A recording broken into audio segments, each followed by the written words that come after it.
फडणवीस जी बात हो पाई है, फडणवीस जी सीट शेयरिंग को लेकर बातचीत हो पाई है। नमस्कार, न्यूज फॉर नेशन देख रहे हैं आप। आपके साथ मैं हूं ऋचा शर्मा। एनडीए में ट्रिपल लड़ाई दिख रही है। सिर्फ जेडीयू और लोजपा के अंदर खाने तलखी नहीं बढ़ी, बल्कि बीजेपी और जेडीयू के बीच भी तलखी बरकरार है। कुछ पर्टिकुलर सीट को लेकर पेच फंसता जा रहा है। इसी बीच बिहार की सियासत से बड़ी खबर सामने आ रही है, जहां देवेंद्र फडणवीस और भूपेंद्र यादव पटना पहुंच गए हैं।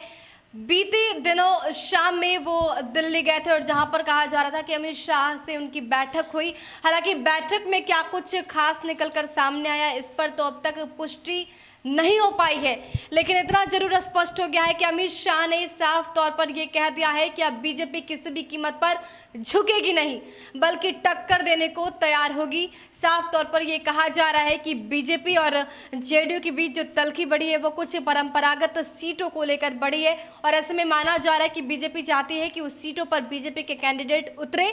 लेकिन जेडीयू के अंदर खाने कई ऐसे लीडर्स हैं जिनकी फिर से शामिल हुए। ऐसे में इन्हीं को लेकर ये पेच जो है वो फंसता ही जा रहा है। इसी बीच चिराग पासवान ने भी जेडीयू के अध्यक्ष नीतीश कुमार को हिदायत दे दी, नसीहत दे दी और बड़ी चुनौती दे दी। उन्होंने उनके कार्यकाज पर पहले भी सवाल खड़ा किया था और एक बार फिर से सवाल खड़े कर दिए।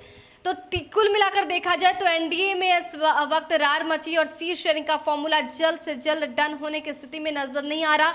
आज चिराग पासवान संसदीय बोर्ड की बैठक करने वाले हैं और इसी बीच एक बार फिर से देवेंद्र फडणवीस और भूपेंद्र यादव पटना पहुंच चुके हैं। ऐसे में एनडीए के लिए आज का दिन बेहद ही खास होने वाला है, क्योंकि ये बताया जा रहा है कि पिछले दफा जब देवेंद्र फडणवीस और भूपेंद्र यादव पटना पहुंचे और यहां से फिर से दिल्ली गए, तो ऐसे में ये कयास लगाए जा रहे थे कि कोई भी बातचीत बीजेपी और जेडीयू के बीच नहीं हो पाई है, यानी कि जो सीट शेयरिंग का मसला है वो अब तक सॉल्व नहीं हो पाया है।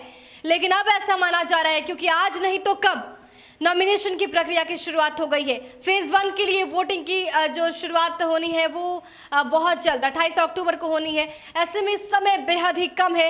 इतने कम समय में नॉमिनेशन की प्रक्रिया 8 तक खत्म हो जाएगी, तो इतने कम समय में किस तरीके से सीट शेयरिंग का मसला सॉल्व किया जाता है, इसको लेकर बीजेपी और जेडीयू के बीच बेचैनी बढ़ती जा रही है, क्योंकि दोनों के बीच समझौता नहीं हो पा रहा है। हालांकि नीतीश कुमार की पार्टी ने पहले ही तल्ख तेवर अपनाते हुए कह दिया कि चिराग पासवान से तो हम बात नहीं करेंगे। तो पूरी जो जिम्मेदारी थी वो बीजेपी के पास थी कि बीजेपी चिराग को कैसे मनाती है। बीजेपी ने कमोबेश अपनी जिम्मेदारी निभाई भी, लेकिन अब चिराग नहीं बल्कि बीजेपी और जेडीयू के बीच ये तंगी है। जेडीयू और बीजेपी के बीच कहीं ना कहीं सीटों को लेकर जो पेच है वो फंसता जा रहा है। और अब जिस तरीके से अमित शाह ने मीटिंग के दौरान ये बातें कह दी, ये अपने लीडर्स को समझा दिया कि किसी भी कीमत पर जेडीयू के सामने नहीं झुकना है और आधे आधे में हिस्सेदारी होगी। मतलब ये कि तीनों का जो गठबंधन है एलजेपी, जेडीयू और बीजेपी, इसमें अगर एलजेपी आउट हो जाती है, एलजेपी को दोनों मिलाकर सीट दे देते हैं, तो उसके बाद जो बाकी की सीट होगी, जो शेष सीट होगी, उस पर बीजेपी और जेडीयू आधे आधे हिस्सेदारी करके मुकाबला में उतरेंगे और सीट शेयरिंग जो होगी वो आधे आधे हिस्सेदारी के तौर पर होगी। यानी कि कुल मिलाकर जो सिचुएशन है वो काफ़ी गंभीर बना है। स्थिति गंभीर इसलिए भी है क्योंकि ये पहली दफ़ा नहीं है, दूसरी दफ़ा है जब देवेंद्र फडणवीस और भूपेंद्र यादव पटना पहुंचते हैं। दिल्ली में एकाएक मीटिंग होती है, रात में दिल्ली जाते हैं और सुबह फिर से पटना। ऐसे में ये समझ आ रहा है कि गंभीरता कितनी बन गई है और किस तरीके से ये मसला दिन ब दिन और भी गहराता जा रहा है। हालांकि देखना दिलचस्प होगा कि आज क्या मुलाकात होती है तो बात क्या होती है और किस तरीके से पूरे खेल को सुलझाया जा सकता है। हालांकि चिराग पासवान ने तो पहले ही तल्ख तेवर अपना लिया और एक बार फिर से सीएम नीतीश कुमार पर सवाल खड़ा करके उन्होंने इशारों में ये स्पष्ट कर दिया कि चिराग तो पीछे नहीं हटेंगे। ऐसे में दो लोगों के पास बड़ी जिम्मेदारी, पहली पार्टी बीजेपी और दूसरी पार्टी जो है जेडीयू। क्या जेडीयू पीछे हटती है, क्या बीजेपी पीछे हटती है, या फिर दोनों की जो लड़ाई है वो आर पार की दिखती है? तो तमाम तरीके से सवाल है जो इस वक्त बिहार के सियासत के इर्द गिर्द घूम रहे हैं। ऐसे में सभी के जवाब टटोलने की कोशिश भी की जा रही है।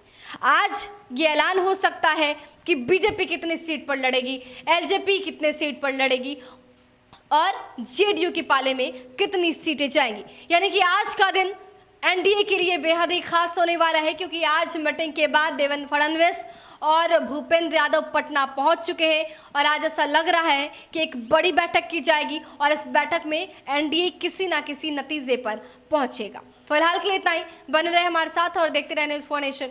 नमस्कार।